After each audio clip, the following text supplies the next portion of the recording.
everybody. I'm Mary Kaldor, and I'm co-director of the Centre for the Study of Global Governance.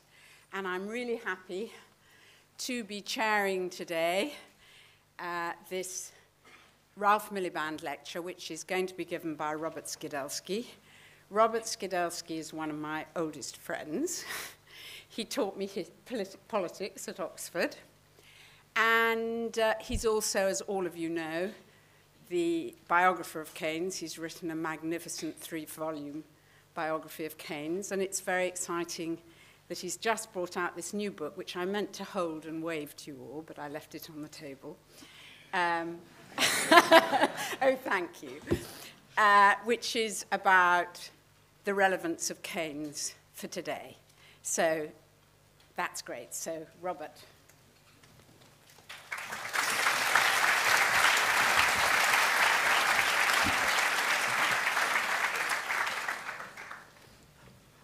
It's a great honor to be giving the Miliband lecture. I was a great admirer of Ralph, and I don't think I'm revealing any secrets when I say that when he applied for a professorship at Warwick University, at which I then was, I was on the selection committee. And I made what I thought was an extremely eloquent statement of the case for appointing him. I really excelled myself, and at the end of it, he got one vote, my own. I hope my advocacy of Keynes this evening will be more kindly received. Keynes ended the general theory with these words: the ideas of economists and political philosophers, both when they are right and when they are wrong, are more powerful than is commonly understood. Indeed, the world is ruled by little else. Practical men, who believe themselves to be quite exempt from intellectual influences, are usually the slaves of some defunct economist. Madmen in authority, who hear voices in the air, are distilling their frenzy from some academic scribbler of a few years back. And he said, I'm sure that the power of vested interests is vastly exaggerated compared to the general encroachment of ideas. And then to drive home the point, soon or late it is ideas, not vested interests, which are dangerous for good or evil. And ideas versus vested interests is really the subject of my talk this evening. Is it to the wrong ideas of the economists or to the vested interests of the power holders that we should turn to explain the present deep recession? The first focuses attention on the intellectual system of contemporary capitalism, the second on its power structure. In setting up the debate this way, I'm conscious of perpetrating the fallacy of the excluded middle. There's a third possibility, more correct, which relates the dominant ideas in any period to its structures of power in a non-contradictory way. But for the purposes of this lecture, Miliband lecture, I shall treat them as alternative explanations of what has gone wrong. In shorthand, Keynes versus Marx. This is apt because Keynes thought he had refuted Marx. Well, the book I've just written, Keynes, The Return of the Master, concentrates on the ideas which got us into our present mess, and particularly the ideas of the economists. As I wrote, to understand the crisis, we need to get beyond the blame game, for at the root of the crisis was not failures of character or competence, but a failure of ideas.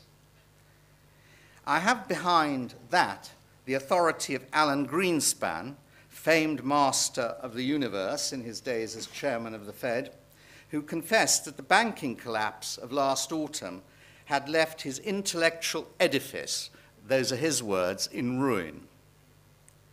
I call this edifice Chicago economics for shorthand, though this is not entirely fair to Greenspan, who had a strong dose of Schumpeter in his intellectual makeup.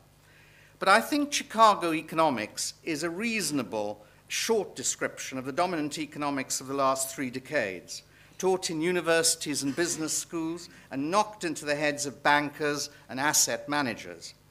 Its main idea is that markets don't get things wrong, and governments usually do. Markets are efficient, shares are always correctly priced. In the name of these doctrines, financial and other markets were extensively deregulated, governments pushed aside, capital left free to roam the world in search of the highest returns. The era of boom and bust is over, declared no less than Gordon Brown. He doesn't use that language today, neither does he use the language of prudence, which was his code word, his favorite word for all the time he was Chancellor of the Exchequer. As Paul Krugman says, this Chicago economics was a romanticized, sanitized version of economic life, which led economists and policymakers to ignore all the things that could go wrong.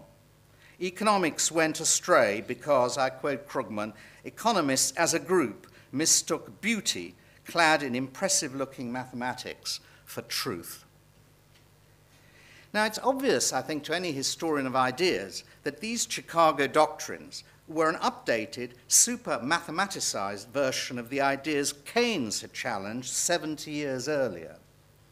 Politicians, regulators, bankers, money managers, financial journalists became slaves not to defunct economists, but to a cluster of Nobel Prize-winning economists who held chairs in the vicinity of Chicago University. The practical men were simply following the latest fashion in economic ideas. Things have speeded up since Keynes's day. Nowadays, you don't have to be defunct to be fashionable. You just need to be regressive, provided you can dress up your regressive outlook in maths. Keynes said 4 things which he thought were obvious. He said these were obvious ideas in the general theory. First, we don't know nearly as much about the future as we think we do, and therefore financial markets can crash. Alan Greenspan admitted the truth of this when he said that the crisis was caused by the, I quote, underpricing of risk worldwide. That could not have happened had financial markets been efficient. Second, Keynes said that when markets suffer big shocks, they don't self-correct quickly, but start shrinking like a leaky balloon as people stop spending. We have just experienced such a shrinking. In the last year, the American economy has shrunk by 7%. Americans are $800 billion poorer than they were a year ago. When America sneezes, this is still true today, the world catches a cold, and the world economy has deflated, more or less in line with America's. Britain's by 5.5%. Third, Keynes said that to make up for the decline of private spending, governments should inject extra spending into the economy. Keynes is the original inventor of the stimulus. This is in striking contrast to what happened between 1929 and 1932. Then, governments didn't believe that contracting economies might need stimulating. They did what they normally did, balanced their budgets and kept money tight, hoping that this would restore confidence. As a result, the American and the world economy experienced 12 successive quarters of contraction. This time, governments did the opposite. They did stimulate, and the contraction has been limited to 4 months, with green shoots of recovery, as everyone tells us, sprouting out all over the place. Finally, Keynes said that the market system needed central management if it was to work for everyone's benefit. There's one very important passage in the general theory which opens its last chapter, and in it Keynes wrote this: "The outstanding faults of the economic society in which we live are its failure to provide for full employment and its arbitrary and inequitable distribution of wealth and incomes. The bearing of the foregoing theory," that's the theory of the general theory, "on the first of these is obvious, but there are also important respects in which it is relevant to the second." The general theory, in other words, sets out to explain the fact of persisting mass unemployment.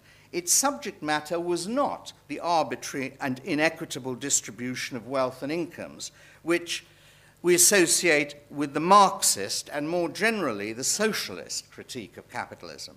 In policy terms, Keynes wanted governments to make sure that there was always enough aggregate demand, private and public, in the economy to maintain full employment. But he also thought it would be much easier to do this if wealth and incomes were more equally distributed. And I'll come to that later on. Let me elaborate on these 4 points, emphasizing their relevance to what is happening at the moment. The first concerns the volatility of investment markets. The whole of our investment machine works on the theory that we can accurately price risk. It is, if this were so, then of course, banks and companies would never go bust.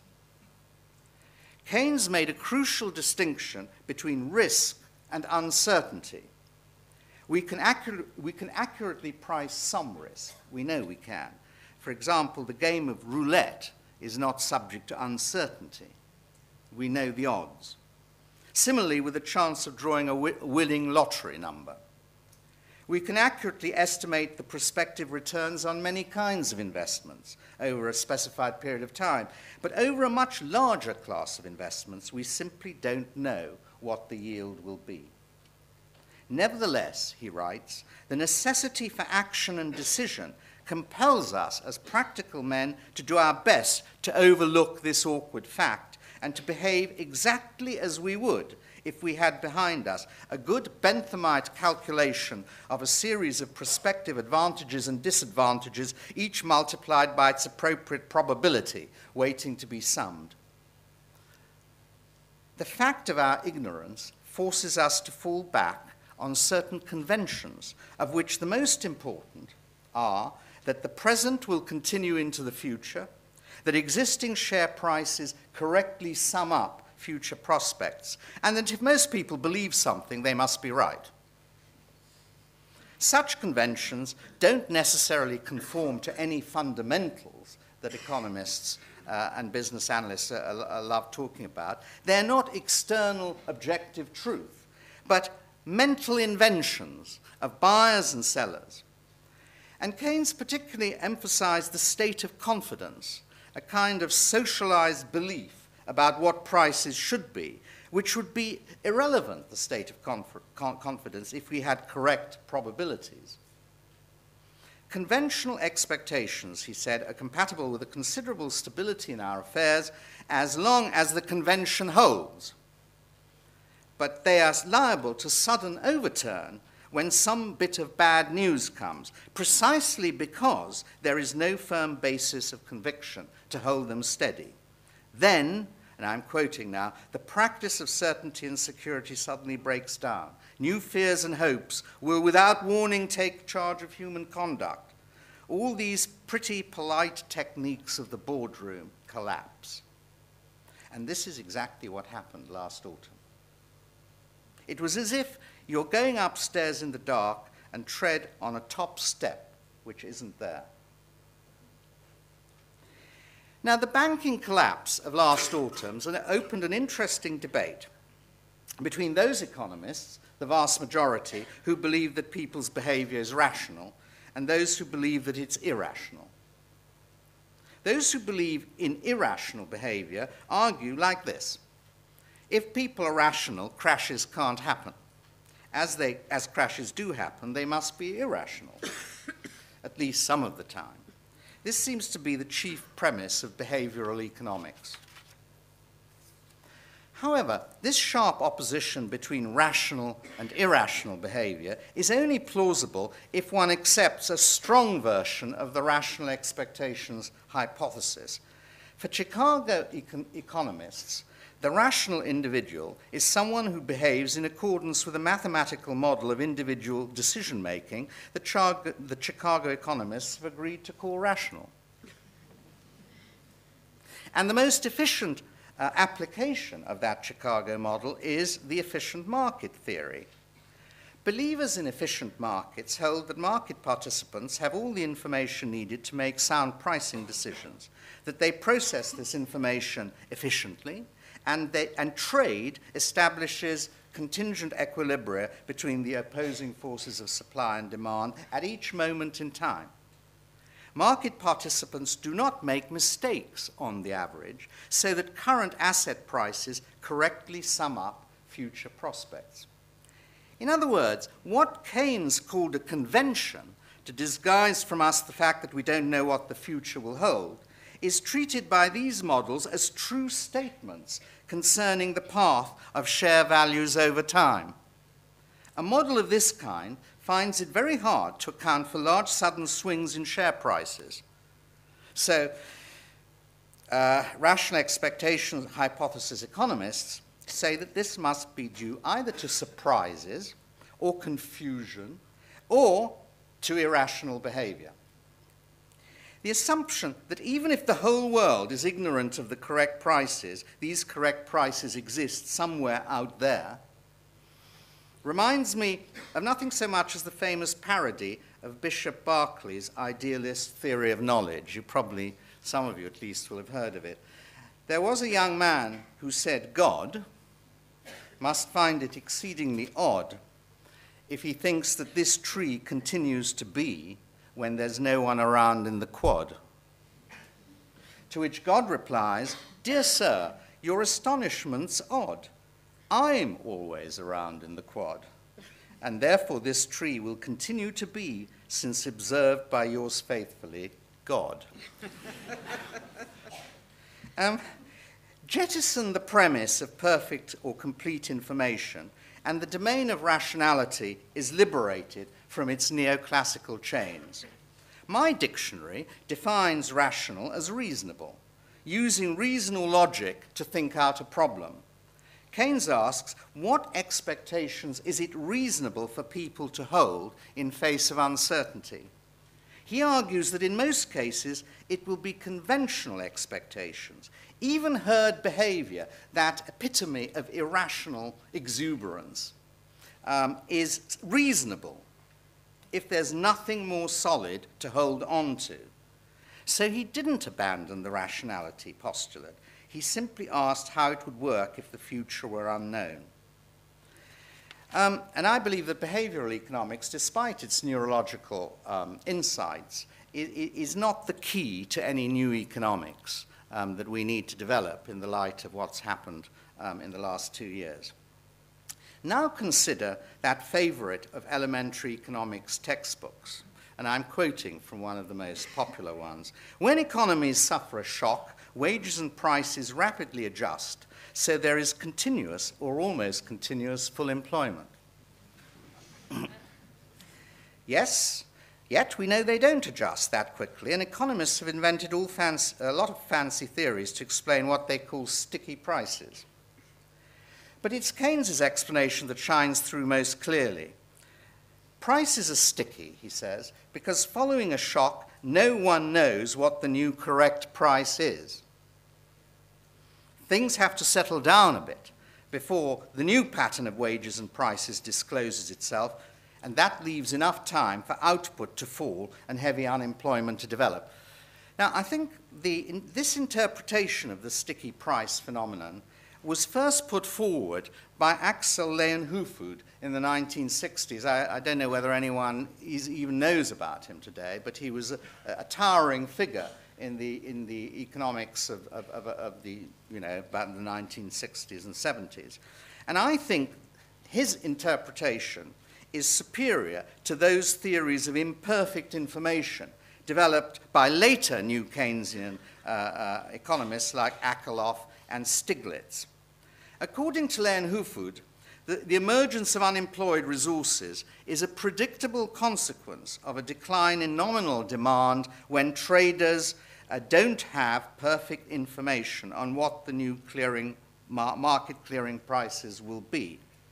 In line with the Swedish school, Leijonhufvud emphasizes the fact that economic processes take place in time, and therefore, following a disturbance, the economy is in a temporary state of disequilibrium, output and prices both adjust.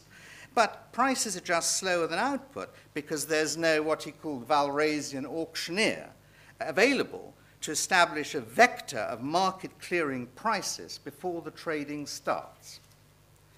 No other assumption, he says, is needed to get from classical economics to Keynes. And I agree with that.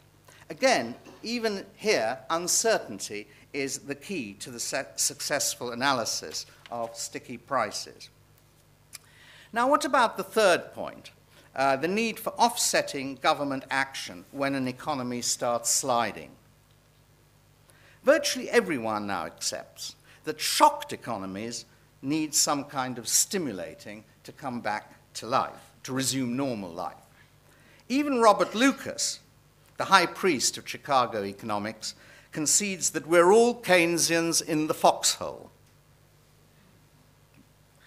Whether because of uncertainty, confusion, imperfect information, or whatever, unemployment develops, which may persist for a long time. And so there is a case for some government action. Now, Keynes gave an elaborate explanation of what he called underemployment equilibrium and how it gets established. And we can apply it quite easily to the present situation. And this is very elementary to people who are doing economics, but I think it's worth just mentioning because it's one of his neatest pieces of apparatus. We start from full employment, but with a large number of people highly indebted, and that's really the case today. This doesn't matter as long as there's a next step up the staircase. But suddenly the next step is no longer there, and a lot of people find themselves living beyond their means, just as Gordon Brown did. The only remedy they have available is to reduce their spending, to economize, to save. And in the last 12 months, the British economy has contracted by about 5.5%, or about 70 billion pounds. That means that people's incomes have shrunk on average by 70 billion, and that means 70 billion pounds less is being spent compared to last year.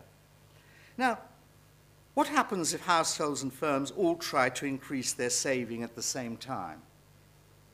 Well then, total spending in the economy will fall even more, since everyone's spending is someone else's income. There will be even less demand for goods and services, and therefore for labor. In other words, our attempts to get back into balance by saving more will have made us all poorer, and in fact reduce the amount of saving as well, since we'll have smaller incomes out of which to save. So the economy will go on shrinking till the excess saving is eliminated by the growing poverty of the community. The essence of this insight, which I think is a very powerful one, is captured in the phrase, the fallacy of composition. The fallacy consists in the belief that what is true of all the parts individually is true of the whole. And Keynes's most famous application of this was the paradox of thrift. More saving is good when the economy is overheating because it's a way of removing excess demand. But when the economy is sliding down, private virtue becomes public vice. And the correct response when an economy is going downhill is not to save more, but to spend more.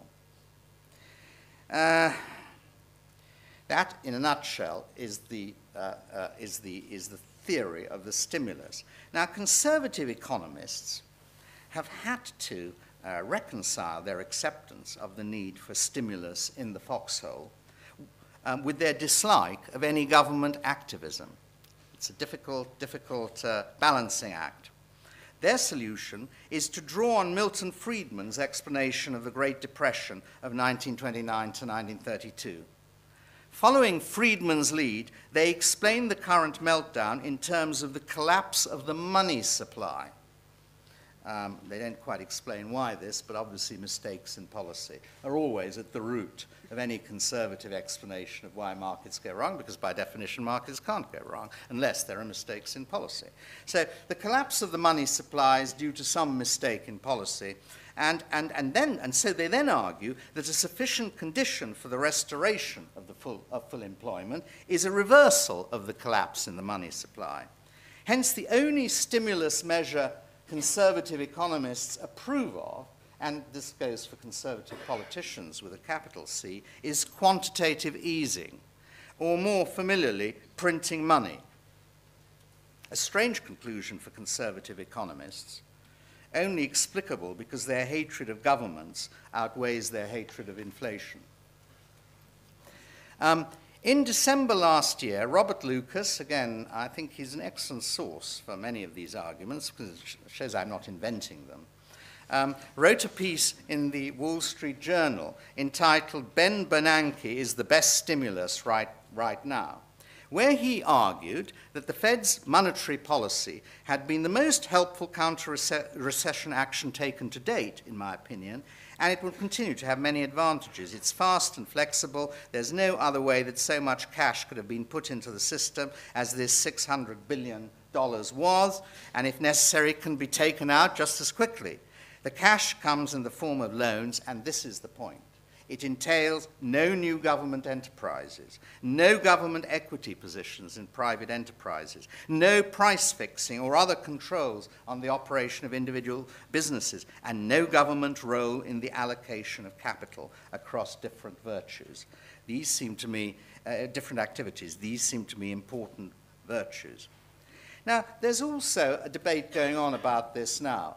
And, you know, these are debates that, this is why I don't think economics is really a science, because these debates are interminable. They went on at the beginning of the 19th century, they went on during the time of the Great Depression, and they've reappeared in exactly the same form today. Now, in a natural science, this doesn't happen. There are no believers in the theory of the phlogiston theory of energy, or in Ptolemaic astronomy any longer, but this debate, particular debate about the quantity of money, goes on and on and on.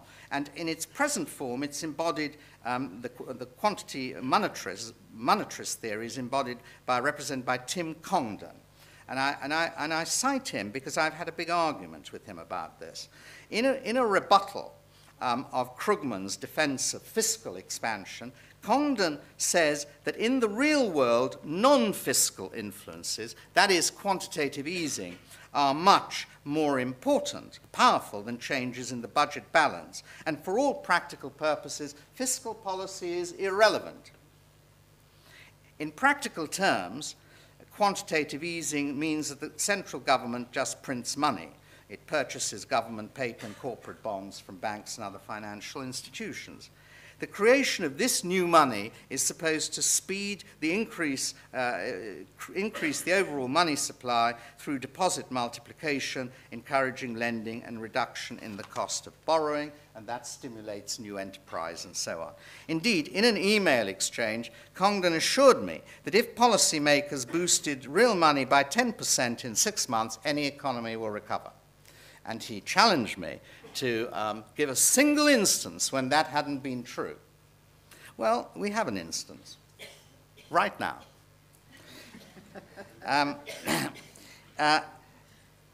Since March, the Bank of England has embarked on a 175 billion asset purchase program. It's actually put 142 billion pounds into the economy, extra cash. And that has failed to translate into increased lending. Of course, to some extent, the banks can be blamed for this. Cheap interest rates have been used to improve bank balance sheets. Since October last year, profit margins, measured as the spread between swap rates and the mortgage rates, has more than tripled. But this isn't the biggest problem. On the 4th of September, that is 6 months, Congdon's test, after the launch of the quantitative easing program, Stephen Major, head of global fixed income at HSBC, was quoted in the Financial Times as saying, the vast majority of the liquidity is stuck in the banks in the form of reserves. But this is not about banks hoarding because they're afraid to lend. It is more about a weak economy where households and corporates do not want to borrow. This sentiment has been echoed by many others. People are in no mood to borrow, says John Wraith of RBC Capital Markets. It's not just banks hoarding. You can't lend if people don't want to borrow. And all of this was recognized by Keynes in 1932 when he wrote, "It may still be the case that the lender, with his confidence shattered by his experience, will continue to ask for new enterprise rates of interest which the borrower cannot be expected to earn. If this proves to be so, there will be no means of escape from prolonged and perhaps interminable depression except by direct state intervention to promote and subsidize new investment." And the reason for this is that in a recession, monetary policy alone can't get the long-term rate of interest sufficiently low to achieve full employment in the face of liquidity preference. And this preference, as the evidence shows, exists both on the lender and the borrower side. In other words, quantitative easing provides the fuel, but fuel alone cannot get the economic engine going. Confidence, the ignition of any economic activity, is being killed by uncertainty. And that's why quantitative easing has not actually stopped the slide. It may have had made some contribution to it, and I'm not denying the need for quantitative easing. But if you say, well, why has the slide stopped? I believe there's a simple Keynesian explanation. Between February and September of this year, the monthly budget deficit went from 9 billion to 16 billion. This is a month, which represents an injection of 35 billion of extra spending in the economy. And I think that has been an important part of the stimulus. Far from being totally insignificant, irrelevant, useless, dangerous, as the monetarists say, it has been a material factor in stopping our slide down into the Great Depression. And conservative Treasury spokesmen like George Osborne, who demand a cut in government spending now, don't explain how this will help the economy to recover. The fact is that our economy is on a life support system, and it would be madness to withdraw it until we have substantial evidence of renewed growth. And that is whatever the cost of the drip. To summarize this part of the argument, you can see how uncertainty comes into Keynesian economics at various points. First, in explaining the instability of investment. Secondly, the uncertainty attaching to the failure of wages and prices to adjust instantaneously. And thirdly, uncertainty about the future course of interest rates.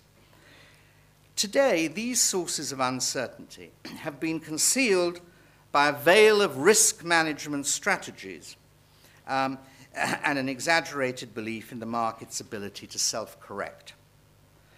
Credit default swaps allow investors and money traders to insure against losses incurred as a result of bad decisions, and rational expectations are assumed to lead to near instantaneous adjustments of nominal variables. However, as our present predicament shows, the greatest challenge to our economic system is not risk. AIG and other insurers would have kept afloat if risk had been the only problem. It's uncertainty. The big question, therefore, is not how best to repackage uncertainty in the form of risk, but how to design an economic system which takes uncertainty seriously. Well, what of the future? I would pick out two main elements in the Keynesian political economy, looking at a permanent system. The first, basic Keynesianism, maintain aggregate spending at a continuously high level. Hence, you need to re-establish in some form or other a full employment commitment. And secondly, as part of that, full employment is to be maintained by fiscal and not monetary policy. The Keynesian recipe was to raise taxes in a boom and lower them in a downturn. He didn't believe in using interest rates for cycle control, precisely because he thought it would be difficult to get long-term rates down once they'd become too high for changed conditions. Am I simply an unqualified admirer of Keynes? The answer is not entirely. There's no doubt that Keynesian policy as applied in Great Britain in the 1950s and 1960s relied excessively on fine-tuning, and I don't think we should follow that route today. Secondly, I think it was missing an absolutely crucial piece of, you might say, economic theory, and that is the theory of the natural rate of unemployment. That was the essential contribution of Milton Friedman, who always described himself actually as a Keynesian, though it's often forgotten. But if that had been there, I don't think governments in the 1960s would have tried to maintain an overfull rate of employment by trying to use prices and incomes policies, which couldn't work and discredited Keynesian demand management in the 1970s in a way I'll explain later.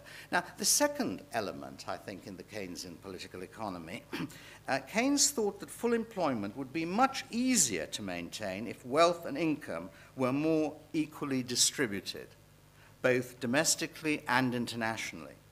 Too much wealth piled up in too few hands makes economies unstable, and for that reason, Keynes would have favored a more equal distribution of purchasing power than we now have, and for much the same reason, he would have favored a more equal distribution of international reserves, something he tried but failed to achieve in his clearing union plan of 1941. And I'll be happy to answer questions on that, but it's too big a subject to go into at the moment. Now, let me, having talked about the ideas, wrong ideas as the explanation for the current mess, let me now turn to vested interests.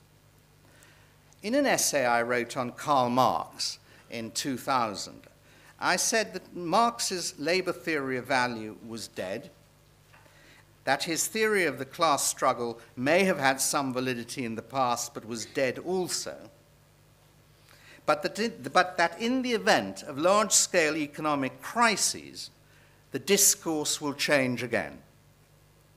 And that time has come. Keynes believed that the power of ideas, his own ideas, would kill Marx permanently. But he never considered the possibility that his own ideas might be at the mercy of changes in the power structures of Western society. If one were to attempt, however briefly, a structural analysis of the present crisis of capitalism, one might start with the balance of forces that existed to make possible Keynes's own revolution. As described by John Kenneth Galbraith, the post-war economies of the West, and he had chiefly the American economy in mind, but Tony Crossland applied it to the British economy society as well. The post-war economies of the West had three countervailing powers: capital, labor, and government. Now, today, just one of them, capital, remains the single prevailing power. And this brings one close to the conditions of the Industrial Revolution, which were brilliantly analyzed by Marx. Marx failed to see the unavoidable consequences of economic and technological revolution which were going on before his eyes.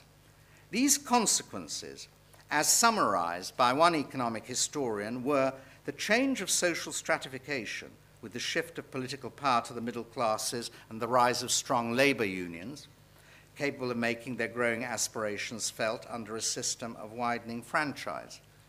This not only democratized the spirit of modern government, but created the new administrative key position for a progressive control of economic by political forces.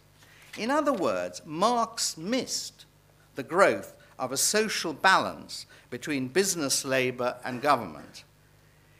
And this balance dominated the political economy of the 1950s through to the mid-1970s. But then it all changed. In a penetrating analysis, a Washington economist argues, before 1980, economic policy was designed to achieve full employment, and the economy was characterized by a system in which wages grew with productivity. This configuration created a virtuous circle of growth.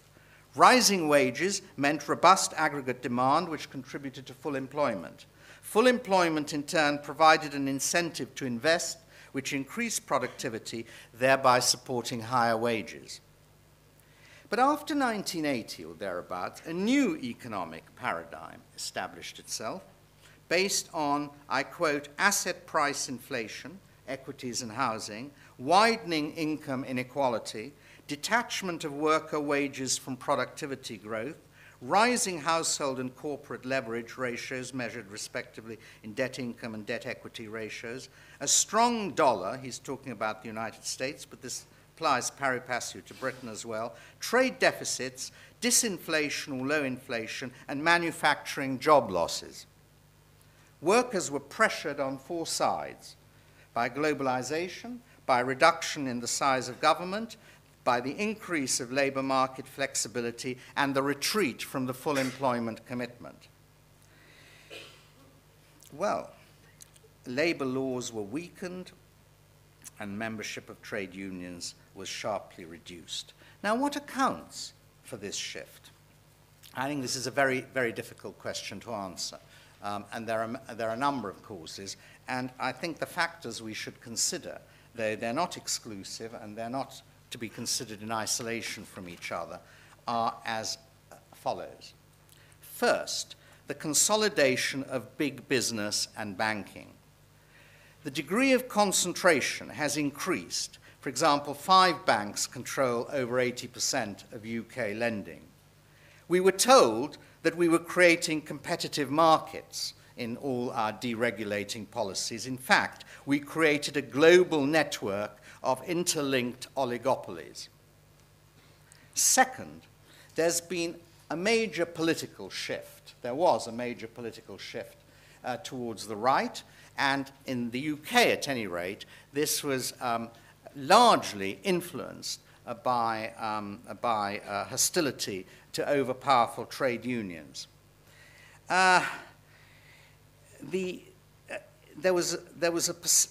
What undoubtedly happened in the 1970s was an increase in the monopoly power of organized labor, which turned people against the unions, even their own members.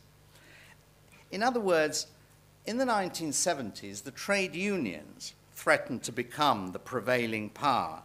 Labour government programs in the early 1970s, and I lived through that period, envisaged a trade union state or trade union state system of government to run the economy with only a minor role left for private business. And Thatcherism was the political reaction to that. So I think there was a political shift just because the Keynesian consensus, which had sustained the balance of the post-war economy, had started to break down when the balance started to break down. Third factor, globalization. Globalization was based on the export of manufacturing jobs where unions were strong and rebuilding the economy on the basis of service industry where they were weak. Globalization was the business response to the declining rate of profit, which Marx predicted. It was seen as the master key to overall improvement in the position of the business class. Globalization increased corporate profits, reduced the prices of consumer goods, and made possible a huge influx of outside money into the Western banking system. But most important, it was used as a bludgeon to frighten workers and to emasculate their economic and political power. Interestingly, Marx supported free trade, because he wrote, the free trade system is destructive. It breaks up nationalities and pushes the antagonism of the proletariat and the bourgeoisie to the extreme point. In a word, free trade hastens the social revolution. These warnings were ignored by the creators of the Washington Consensus. Then a fourth factor, on the intellectual side, the rehabilitation of the market and the denigration of the state. The counter-revolution in economics, starting with Friedman and adaptive expectations and ending with the new classicals and rational expectations, all that rehabilitation of the market was a very important factor in the dismantling of the Keynesian system. Now, the rehabilitation of the market didn't entirely depend on new classical models. Also, there was a revival of Schumpeterian models. The idea that capitalism depended on creative destruction, on heroic entrepreneurs. Too much stability destroyed capitalism's dynamic. So we must, in the words of Meghna Desai, who's been a professor of economics here, and one of my oldest friends, so we must ride the surf and learn to enjoy it. Because unless we do, capitalism will stagnate. And coupled with this was the justification of super profits as the reward for super enterprise. Then I think a fifth factor, more institutional, was the hegemony of right-wing think tanks and journalists who simplified and popularized the academic celebration of markets and revulsion against big government. One consequence of all this was that the welfare state, as the basis of the social contract, was dismantled and replaced by access to credit. To quote one American analyst, maintaining growth of spending on consumption requires continued excessive borrowing and continued reduction in the savings rate. Continued excessive borrowing requires ever-increasing asset prices and debt-income ratios. Hence, the systematic need for bubbles, which eventually burst. Meanwhile, when the savings rate hits zero, little further reduction is possible. Consequently, both drivers of demand eventually exhaust themselves. So both at the top and at the bottom of this system in which median incomes had become increasingly sort of spread, you had speculation and over-leveraging. And the policy and the triumph of corporate globalization accelerated the process and transformed it into a financial crash. So where do we go at this point?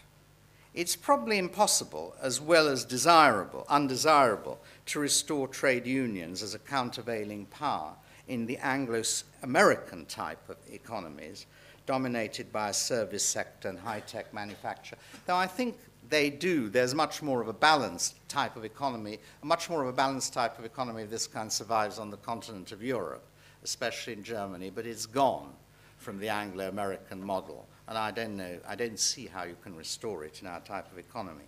The liberal solution of breaking up concentrations of big business, trust busting, as the Americans used to call it, is probably unavailable in the increasingly integrated global market. Though I would go, if it were at all possible, for a restoration of the Glass-Steagall approach to banking. I believe that would be one way of trying to break up the corporate banking system and separate out different functions of banking. But no one is prepared to do that at the moment. And so what they're really talking about is something milder, which is some forms of financial regulation which aim to secure financial stability via either increasing capital and reserve ratios or using them counter-cyclically so that in good times, banks would be required to hold higher ratios, and in bad times, they would be allowed to hold lower ratios.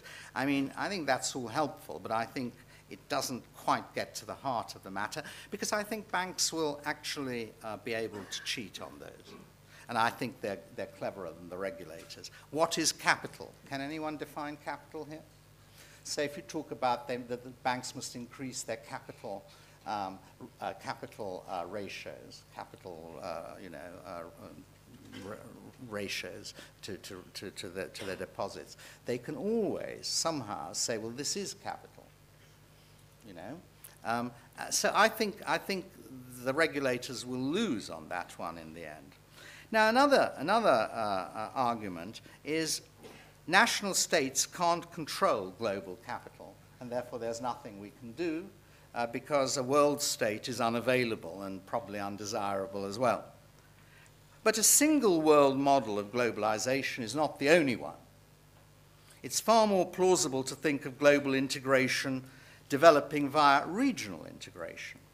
And that offers a more feasible route to reinserting democratic oversight of the economy. And I think the European Union is a very positive development. It hasn't got, there's no strong state there, but this seems to me to be one way in which, through the development of powerful regional bodies, that we can try to control global capital.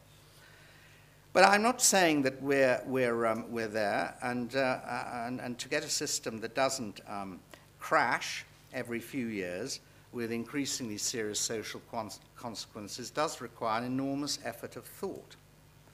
Keynes repeatedly said that he had not come to destroy the market system. His aim was to make the world safe for markets and markets safe for the world.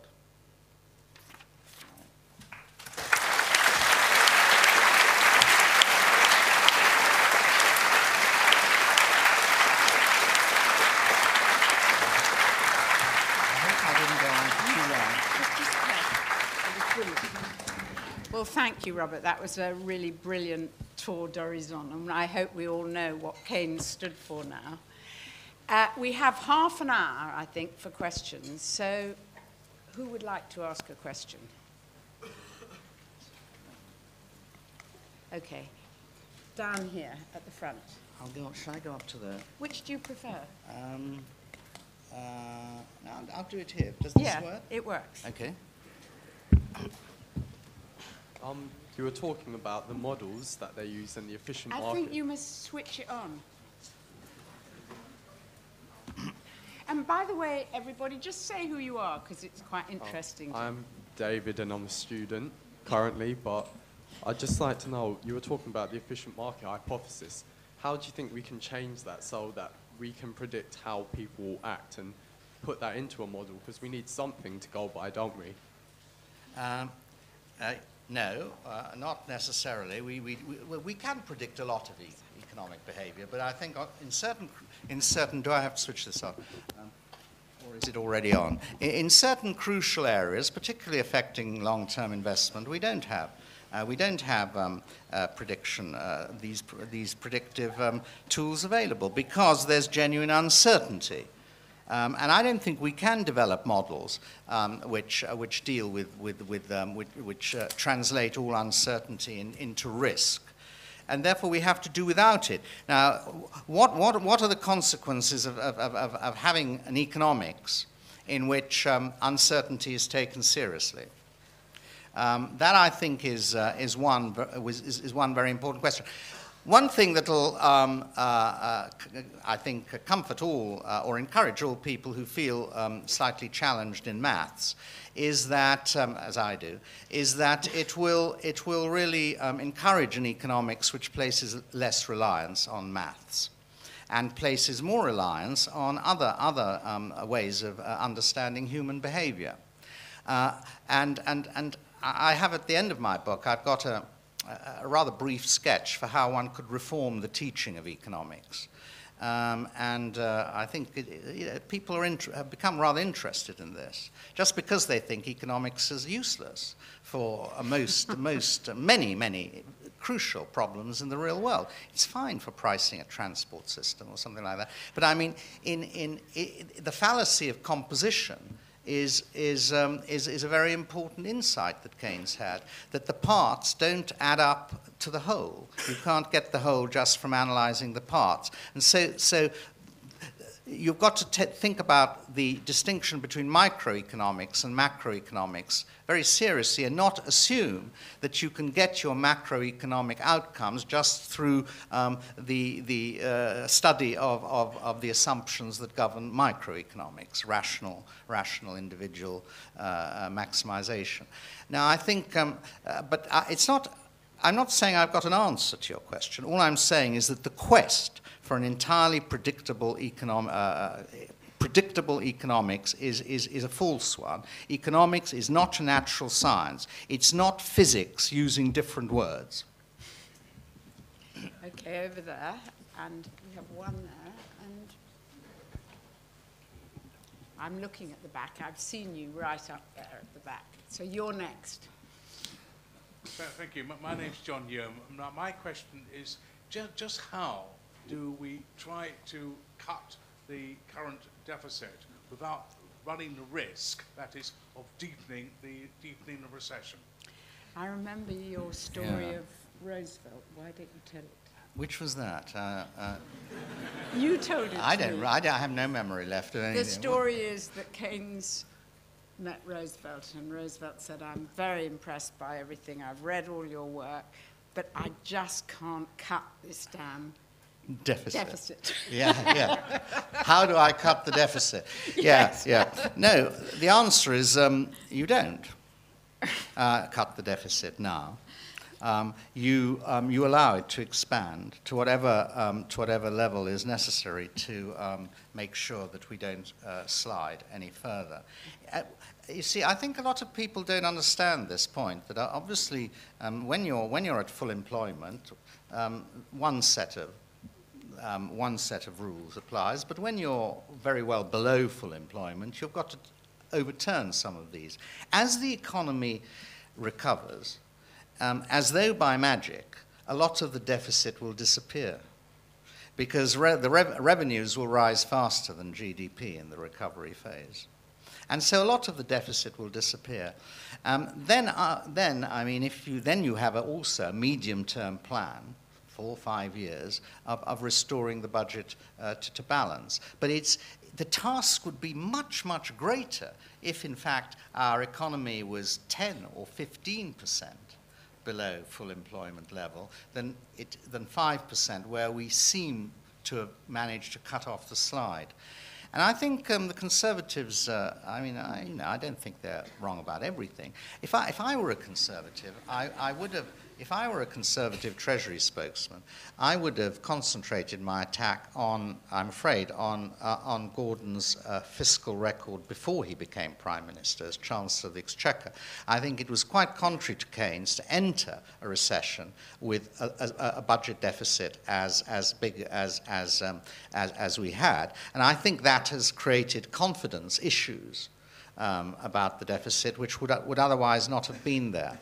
It was Keynes who said that a boom is a time for austerity at the Treasury. He wanted budget surpluses to be run during a boom, which would then be available for spending in a recession. And we didn't do that, and as a result, our fiscal position will be worse than it would have been. But the basic point is true. If you start cutting spending now, you're going to deepen the recession. And therefore you shouldn't do it. You should allow spending to increase. I think we probably need a further stimulus, but I don't know what all the figures are. I only asked for the simple reason that there seems to be a kind of sort of Dutch auction between the parties to who's the bigger cutter. Yeah, well, I think at least the Labour government says it's not going to cut now, which the Conservatives wanted to do. And I think if the Conservatives were in power, they wouldn't cut either. They couldn't afford to take the political risk of cutting. But they're not, and therefore their policies, thankfully, won't be implemented, or their avowed policies, for several months at least. Now I'm going to next take the person right up on my theory of being equitable between above and below. And then I come to the below. Neil Sabharwal, the Labour Party.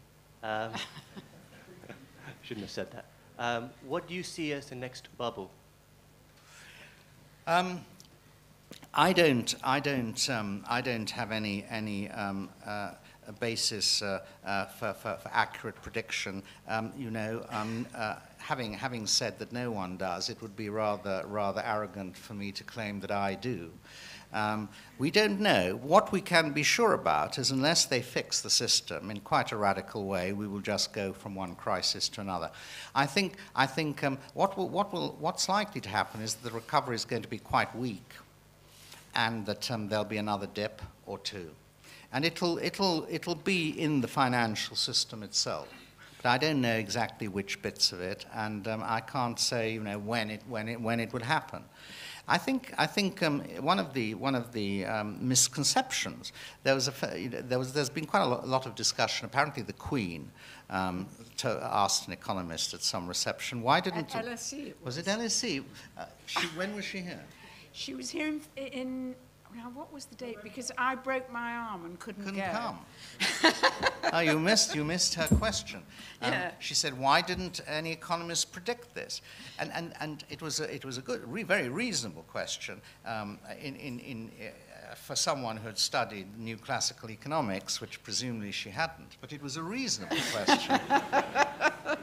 But the real answer is it was unpredictable in terms of timing. It was one of those. You could call it a Taleb black swan. It was a sort of. It wasn't in the models that were being used at the time, and even Keynes couldn't have predicted it exactly. What he could have said: this system is sufficiently unsound for something like this to be always possible. And then when it happened, it wouldn't have surprised him. So the answer is I can't predict what or when the next crash will come. But I think unless we really take this one seriously and take the reform of the system seriously, it will happen again. Okay, now I'm getting lots of people, so I think this time I'm going to bunch them in three. And on my principle also, not only of equitable distribution, but gender distribution, I'm going to take the lady up there, because we haven't had any, and then you, and then you, and then I'll come on to the next round. Hi, I'm Anna. Is banking socially useless? So where I can't Sorry, see what? We didn't hear it. Is banking socially useless? Wait a minute, I'm going to have the other question, so write that one down. Yeah, if as you just said, and the NIESR has predicted that we'll have a weak and protracted recovery, isn't this the reason that both parties, obviously the Conservatives principally, are very worried about the deficit? Because the growth is not going to deal with it, and basically this could result in a crisis of confidence, particularly in terms of those actually lending to government and the government's difficulty, difficulty in borrowing, and therefore obviously an increase in interest rates. Isn't that the reason why there's so much concern in Whitehall and in the Treasury about the deficit? And then here.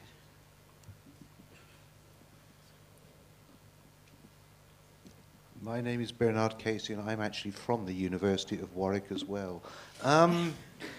If it is a case that uncertainty exists alongside risk, and we cannot repackage uncertainty into risk, somebody has to manage that uncertainty. Who is going to manage that uncertainty, and whose ideas are going to drive them?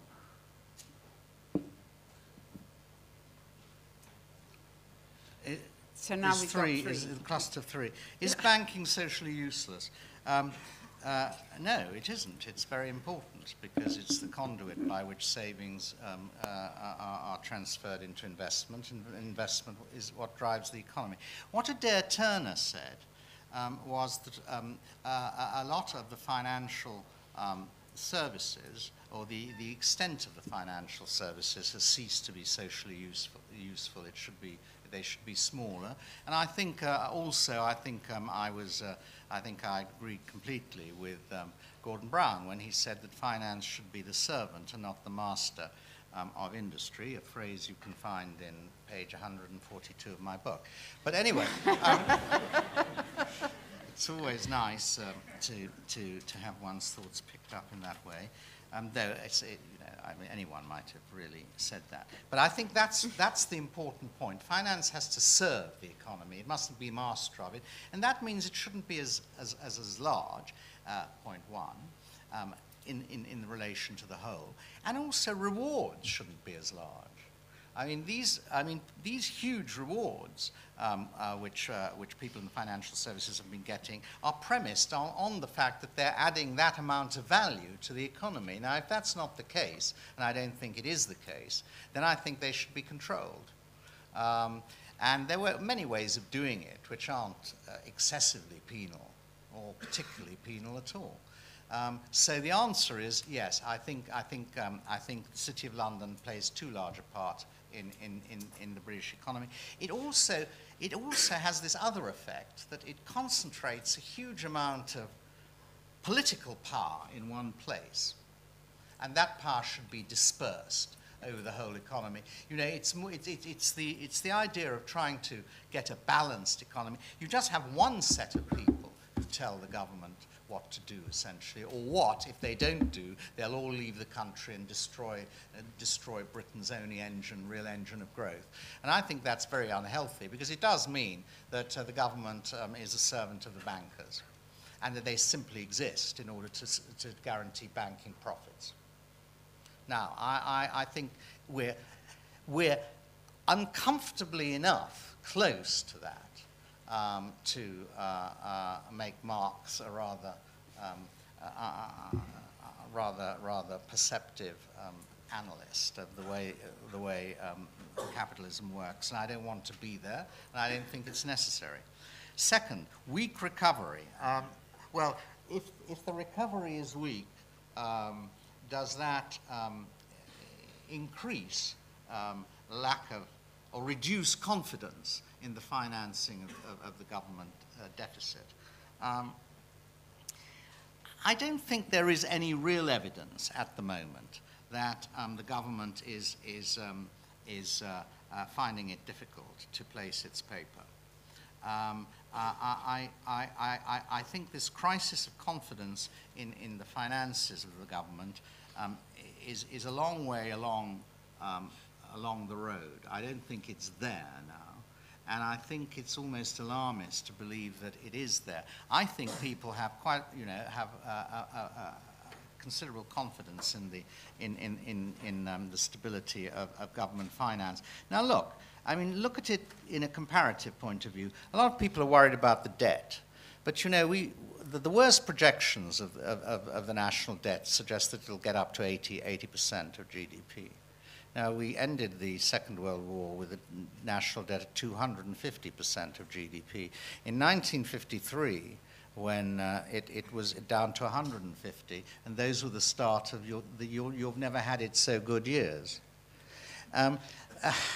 No, I honestly think that's unduly alarmist.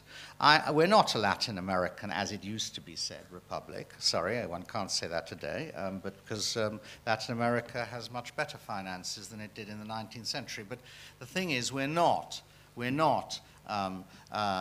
heading in that direction, and I don't think we will. Who's going to manage uncertainty?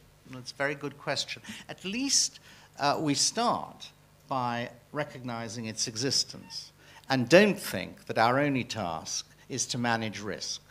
Because if you read what they're writing about, they do never use the word uncertainty. It's all risk, systemic risk. How can we manage systemic risk? The trouble was our system of control wasn't sufficient to manage systemic risk. Systemic risk. It's all risk. And if you go on using the word risk, you do tend to the belief that there is some super mathematical model that you can devise which can be applied macroeconomically, and that will eliminate systemic risk. Well, it's not the right approach. I would prefer to say, I don't mind about, I don't want to eliminate risk. I think risky, people should take bets. They should gamble, and if their gambles fail, they should go bankrupt. But what you can't allow is major banks to fail. And especially banks that whose deposits are guaranteed by the Treasury and therefore ultimately by the taxpayer. You've got to limit them.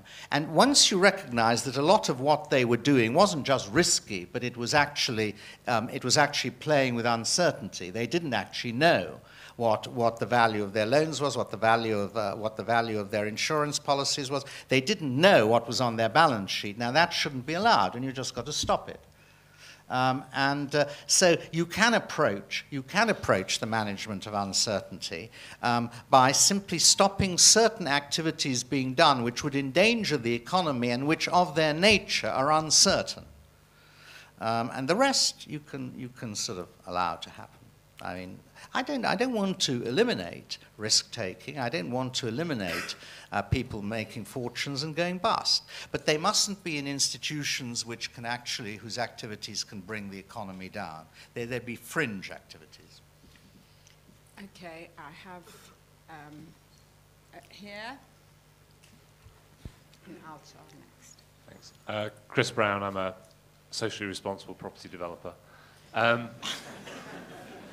What do you think of option pricing models? And if you think they're dead, what do you think financial markets will do without them? Socially responsible property development.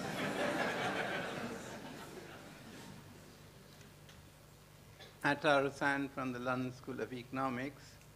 It may be a crisis of capitalism, but since there is no longer any alternative to capitalism, we still have capitalism after the crisis. The question I'd like to ask is, this seems to be the crisis of the US dollar as international currency. So what do you think is the future of the US dollar? I know I've got more people, and I've got 1, 2, 3, 4. I think we can get everybody in. I want to ask a question. And so we'll do these 3 and then we'll take the remainder. And my question is, does it matter what the stimulus is on and who makes the stimulus? In other words, that actually relates to the previous question. Yeah. Does it matter whether it's British spending or IMF spending or Chinese spending? That's 3. Did you say there was one more? No, we've had 3, okay. And then we'll have one last round when this 3 is over. Okay. Well, you mean, does it matter what the stimulus is spent on? Yes. Okay. Yeah, I think it does. I mean, Keynes said, well, in purely macroeconomic terms, it doesn't. He said, if you can think of nothing better to do, you just bury banknotes in holes and dig them up again, or you spend it on useless things. Because still, the point is that it gets expenditure going. And therefore it lifts the economy, even though the initial money is spent on useless things. Provided, I mean, you could have, I think, had you last Christmas, had the Treasury had the brilliant idea of giving every single person in Britain a £500 Christmas present, which would consist of a voucher. With an expiry date on it, which could only be spent on buying British goods. That answers one part of your question. We wouldn't have been in a recession today. Still, that depends on 1 or 2 assumptions, which are a bit dicey. But I mean, it's a good thought experiment to think actually what would have happened had they done that. So I think it matters enormously what you spend it on, and I think that I would say that it would be much better to spend one's stimulus now on a medium to long-term investment program. Provided it could be started reasonably quickly. For example, there's a great big high-speed trade link that is now approved, running between London and Edinburgh. I know Andrew Adonis has pressed that through the cabinet, and it's a very, very expensive program. The trouble is, you know, it may not get going quickly enough to have any impact, and that's always been the trouble with investment programs, which you have to devise when the recessions hit, because they start operating, you know, after the recession is over. So it's quite a good idea to have a portfolio of these investment programs, which you can sort of actually, for which all the approvals are already there, which you can implement fairly quickly, but we don't have that. But in principle, of course, you should spend it on things that will add value, social value to the economy, and bring about a rate of return. That's what the Chinese are doing now. So it's a partial answer to your question. The crisis of the US dollar, I'm taking them in reverse order. Well, this is very important. It's very important indeed, and I think that the global imbalances have been a major contributory factor to the crisis, because what they did was in a way, if you think of it in terms of a saving investment analysis, there are a lot of savings being done in China, and they somehow didn't actually produce American, the American investment didn't grow to absorb those savings. There was another kind of mechanism by which the Chinese government, central bank, bought US Treasury bills. And those had the effect of enabling Greenspan to run a very, very low rate of interest in the United States, because the US government could borrow from the Chinese, and therefore there wasn't a crowding out effect, which otherwise would have led to a rise in interest rates. So it was a mechanism for avoiding deflation in the United States, but at the cost of unbalancing the American economy even further. And it created asset bubbles in America rather than a steady growth of demand. The Chinese have been pressing for some internationalization of the reserve function, which would imply an end to the hegemonic role of the dollar as a reserve currency. The Japanese have been supporting them, but we're not nearly there yet, because I don't think you could have that rebalancing without some agreement on exchange rates. And we're simply not there. Because what is the value of the, what is the relationship of the currencies that would prevent global imbalances from piling up, either great deficits or surpluses? And we haven't begun to discuss that, though I think there is a working party on it. But the other thing is that the imbalances have suited both sides. And the Chinese have got export-led growth through an undervalued currency, as well as, in fact, some protection against another financial crisis, such as 1997 to 1998. And the United States have had the immense privilege of being the policeman of the world.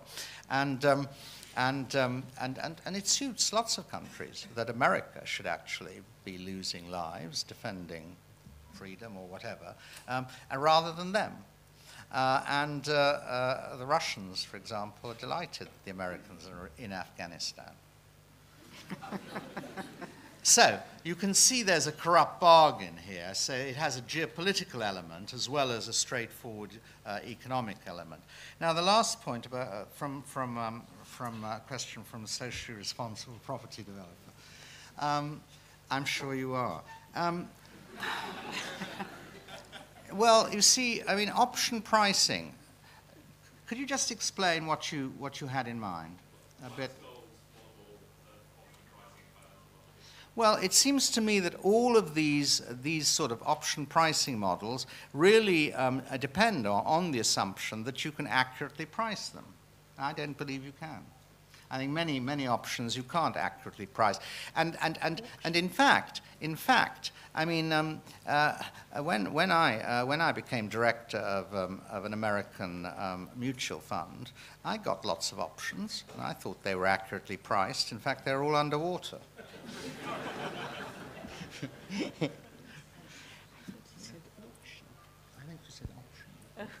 don't know. Sorry, Anyway. maybe I misheard. Okay, so up there. Auction pricing is an option. Option. Oh, see, we did say. What do financial markets do if they don't work? Well, they work some of the time because, you see, I think Keynes's point was for a lot of the time, I mean, these constructions of pricing he called them mental constructions. And as long as the conventions supporting them hold, then they work. I don't think they tell you very much about whether shares are at securities are at their fundamental value. But if people believe that to be the case, then I think that's compatible with a lot of stability in the financial markets. They're not always all over the place. What he's saying is that because they don't actually, the pricing doesn't reflect fundamentals. In fact, we don't really know what the fundamentals are over any length of time, and perhaps not even ever. They're liable to sudden overturn because there's no steady conviction to hold them. And they have all kinds of techniques for pricing securities accurately, but they all tend to break down, and you suddenly realize, as Alan Greenspan said, that risk was underpriced worldwide. How can that be if there were accurate option pricing models? You see, I mean, that's really what I'm... Now, we've actually only got 2 minutes left, and I've forgotten how many... There's one over there. Okay. One over there. Yeah, I know, and there's this one up there. So could you be really quick? I can't take all of you because it's just impossible. And the gentleman down there and the gentleman there. But well, I have 3 questions related to China. can you make it one? Because we're running out of time. Oh, they are short, all of them. So, well, the first one is, can China help the Western financial system by using its surplus and help to recover? And what are the political implications at a global level? And can China become the ruler of the system and dictate new rules for a new game? And is this the end? I make it 3 questions already. No. This is the last one. Is this? Promise. Cross my heart, I swear to die, this is the last one. And is this the end of neoliberalism? And can America... Is that the end of neoliberalism? And can America... And what? The last one, promise. And can the Federal Reserve should stop printing money and, not create all these bubbles around the world? Thank you. I didn't hear the last one. No, I heard we the didn't. word bubble. But I think we've got enough, haven't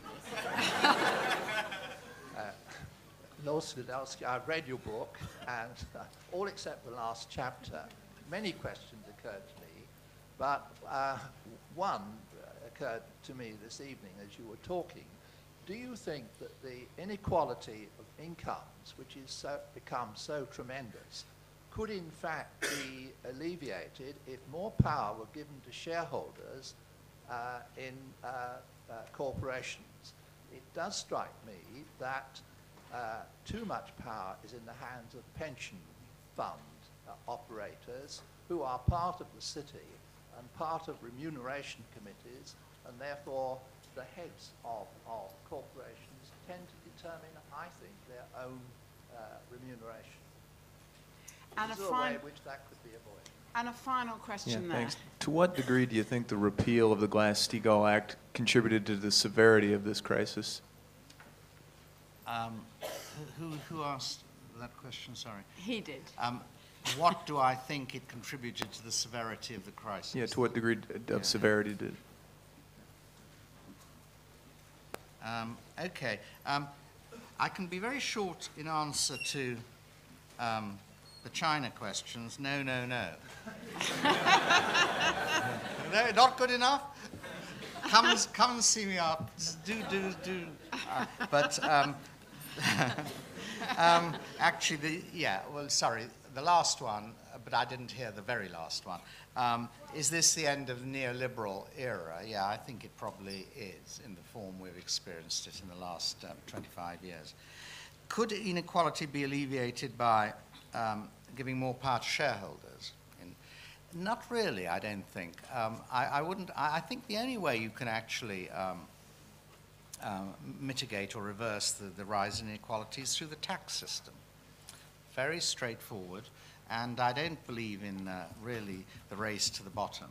That if we have higher rates, I think we can adjust the tax system in such a way as to help the poorest sections of the population without driving everyone who earns more than £50,000 abroad. You know, I mean, I think you can do it, and I think there's too much alarmism about it. Anyway, we've got to.